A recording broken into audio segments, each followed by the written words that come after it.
Has your fitness journey ever fallen afoul and been subject to what we simply call this crabs in a bucket mentality? Now, what do I mean by that? Well, this. There's an old saying, an old metaphor that when there are multiple crabs in a bucket, that when one is trying to crawl its way out, the others will go, son, not for you, and they will pull it back down. This was, I suppose, very recently showcased in a movie simply called The Last Call back in 2021, where the man walked along, seen the fisherman fishing, and he was putting the crabs in. He said, "Sir, how come you don't have a lid on that bucket?" He says, "No need, just watch." And sure enough, they watched, and as one crab tried to crawl its way out, the others would pull it back down.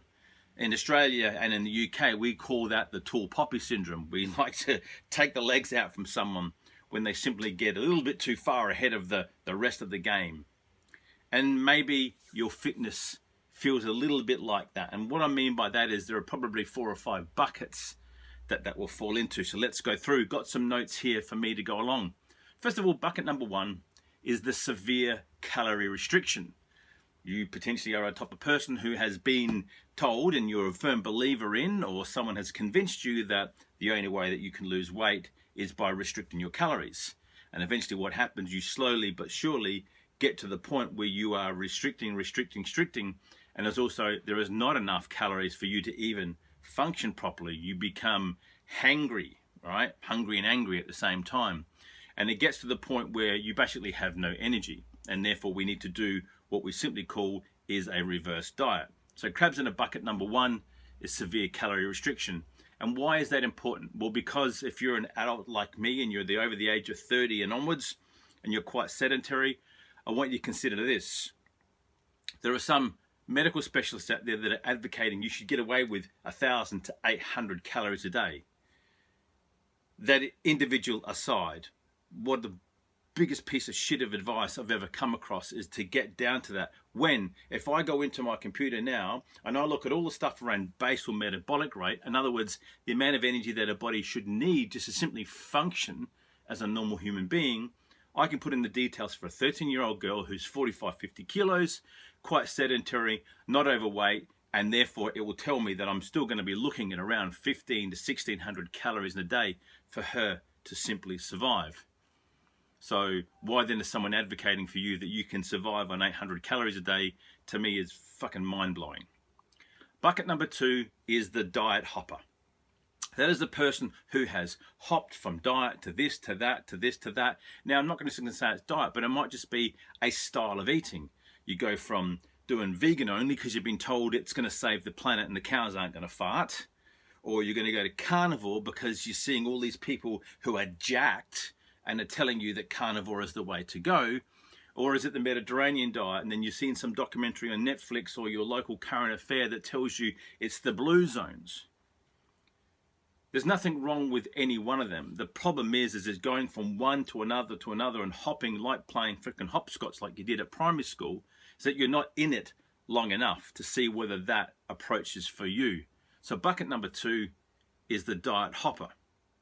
The third one, I'm going to call is the gym fad flipper. Let's call it that there for lack of better words, because again, you've gone to the local gym that's starting up. It's all the fun, the fanfare, and I'm going to quote some names. Whether you're here in Australia, you start with F45 and it went ramped up, and everyone went there and they become literally gym-based cardio bunnies. Then you've got BFT, which is another variation of it, or you've got the boxing one that's out there, and all of this type of stuff. And don't get me wrong, for some people they work. At least it's getting them off their carcass and getting up and moving. The thing is, you're going from one to the other because they're telling you it's all based upon community. There's only one community that either does this right quite well in the gym space, and that's like if you're in the BJJ, you're in it, and the community lives and breathes the stuff, but they're not hyped up about it, and they tend to not bullshit the others that are in there. CrossFit is also one good example, which continues to this day, where the community is about that. Big truck aside, moving down past my house. Community isn't going to get you results. You're going to get your results. So jumping from this to that to suddenly the penny pinching, the nice anytime fitness $14 a flipping month nonsense. It's another bucket. And it's another bucket that you shouldn't be in. if you want to chase your results. The fourth one, let me call this the pavement pounder bucket. You see, this one has been around for donkey's ages, and I think no matter what we say about it, it's going to continue. To lose weight, I've got to take up running. I've got to get out there. I've got to go around my neighborhood. I've got to start with walk, run, or walk a bit faster, run a bit faster. Look, couch to 5K, it's a concept in itself. I think it's not a bad thing. But if you haven't actually fucking well walked 5K every single day, day in, day out, suddenly going and running 5K, you're just putting yourself in a position where your ankles, your knees, your hips, your lower back, your shoulders, your neck, everything is going to be fucked because you haven't trained your body for that activity. It is an activity. It is a skill. Skill is running. And that in itself is people do that and they lose a bit of weight because they drop a stack of water weight and then the body goes, oh, you're a little bit too heavy. I'm going to pare some stuff down. Oh, I'm going to take that muscle, which you actually bloody will need in the next couple of years, and I'm going to pare that down because that makes me too heavy, and therefore I want to get to the stage where I am not as heavy to run faster, and therefore it completes the cycle. And what I mean by that is completes the cycle is I'm losing a little bit of weight, not body fat, just weight. But that weight that I'm losing, if it has been muscle, is also screwing up my metabolism. I need to stoke the fire. I need muscle mass to generate the level of activity for my metabolism to uplift itself and move on. So bucket 4, the pavement pounder. Now there's nothing wrong with these first 4 buckets because that's what we see, that's what we do, and some TikToker is going to tell you that. But there's a 5th bucket, which I think a lot of people fall into. They've gone through all the other buckets, and then they're into the fuck it bucket. It's fuck it. Why bother? Why should I even care? It ain't going to happen. I'm not going to get any bigger. I am what I am. The thing is, that person also too is then, they've just given up.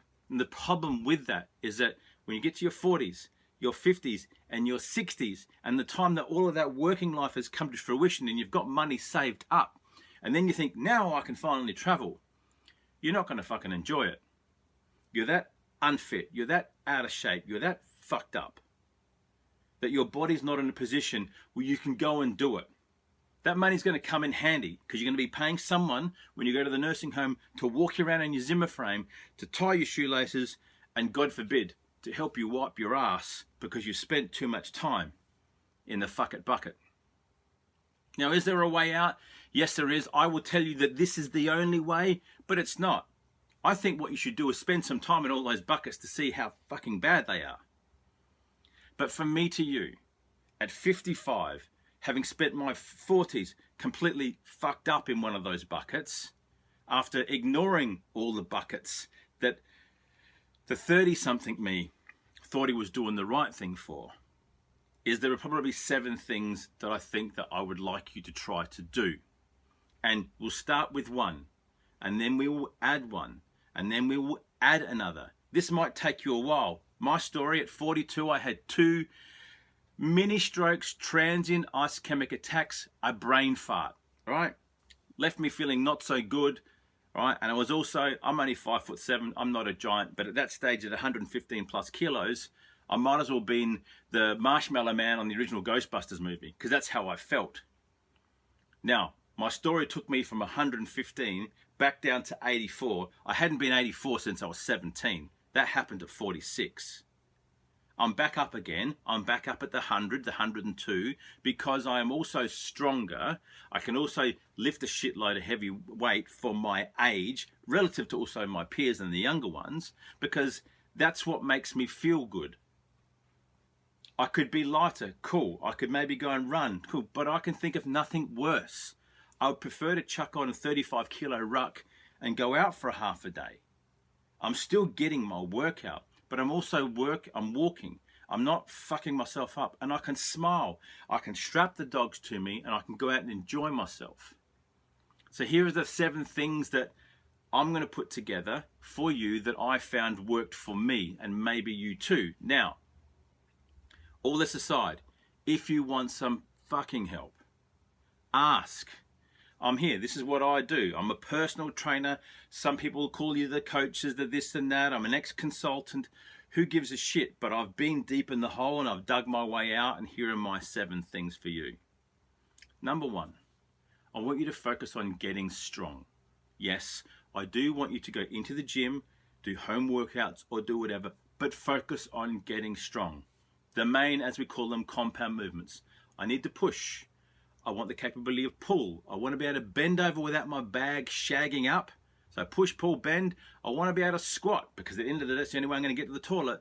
I want to be able to twist. I want to be able to lunge, because that's what happens when I climb the stairs. And then I want to put them together in some other combination, which is what we call gait. And then maybe there is some core activity to simply build up this midline that I'm strong to do everything else. So I want you to get strong. The only number is I want you to focus on getting stronger. The only weight I want you to look at is how much can you move. That is it. That will kick off number 2. Number 2, that'll help you build that muscle. If you have jettisoned the muscle, pared it down, fucking said bye-bye, son, then you need to rebuild the muscle, because the muscle will also help you do what is number 3, which is boost the metabolism. And when you've now got something to hang on, I call this a cornerstone, a foundation, a pillar, whatever, an anchor. I don't give a shit whatever your acronym is. But when you are now stronger and you're putting on some muscle and you're seeing some of your body composition change, because yes, it will change as a result of doing that. It doesn't just change by just dieting and eating a certain way. Fuck that message.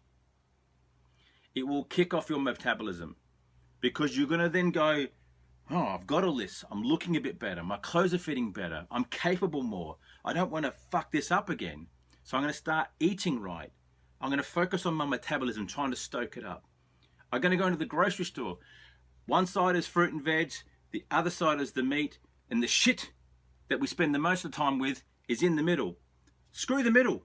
Go around the outside. That's where your groceries are, and you can do things what I simply call the rule of 3. 3 sources of protein, 3 sources of carbohydrates, 3 sources of fat, 3 times 3 times 3, 9 3s are 27. That's 27 meal combos for the week. Don't tell me you're no longer bored. When I get my metabolism back up, and I may well reverse diet, which means I may then start to eat a bit more. Who gives a shit? But if I'm eating more and I'm feeling stronger and I'm starting to see some numbers shift on the scale, now from me to you, that number could simply be, I'm doing body scans all the time, but my weight stays the same. But I'm getting stronger, so I know my muscles going up. So what must be happening if the weight is staying the same? More than likely, that body fat is starting to come away. That body fat, that's the bitch. Let's call it that. That's the bitch that you want to get rid of. The bitch that you need to ditch is the body fat.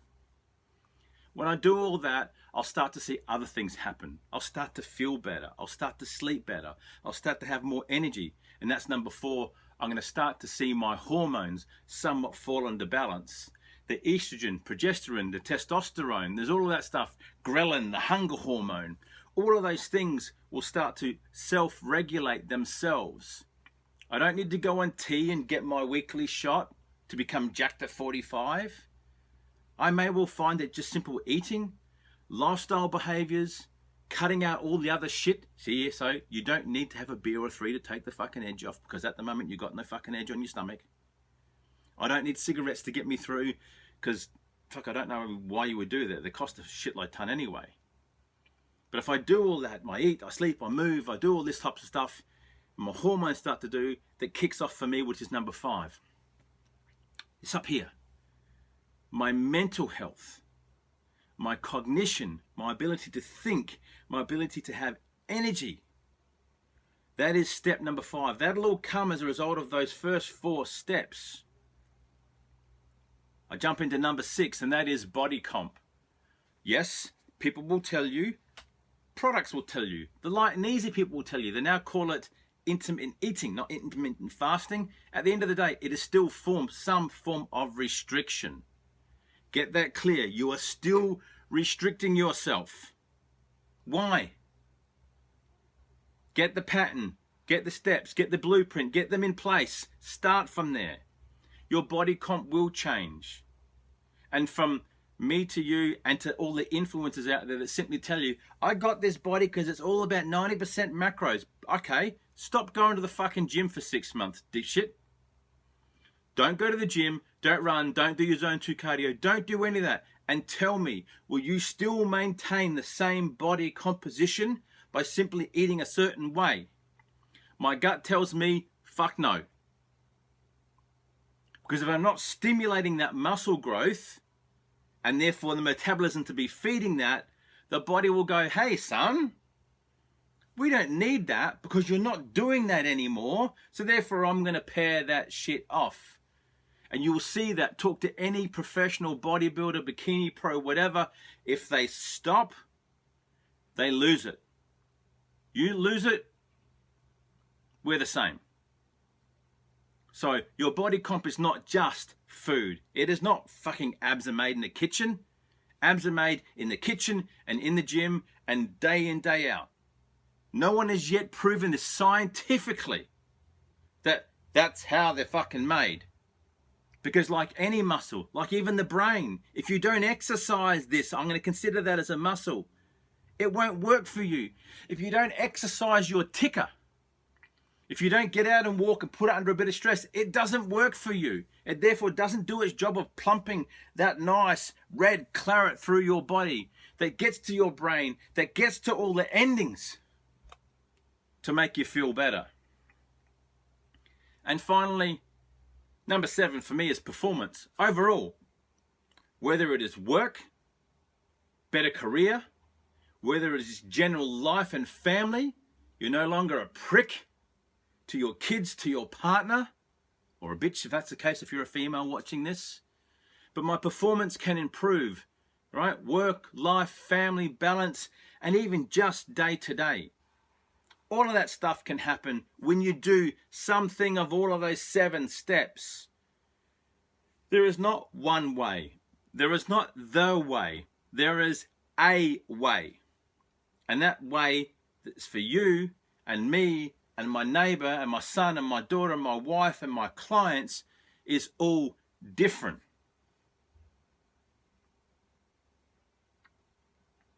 Crabs in a bucket.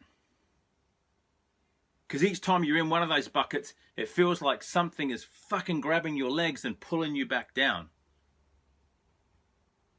It's a great little metaphor, and I think this is probably the best metaphor that I've been using of late as to why spending too much time or a significant amount of time in any one of those buckets without stepping back and trying to simplify things and do them easier will work for you long run.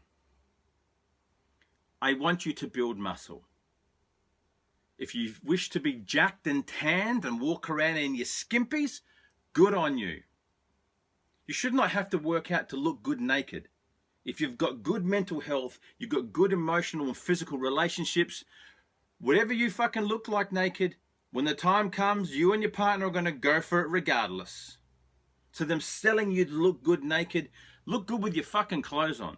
So when you do walk down the street and you're covered up and you've got that strut and you've got that confidence, then you will see all these alpha male bullshit things on YouTube of some dude walking and they go, ooh, and the girls look.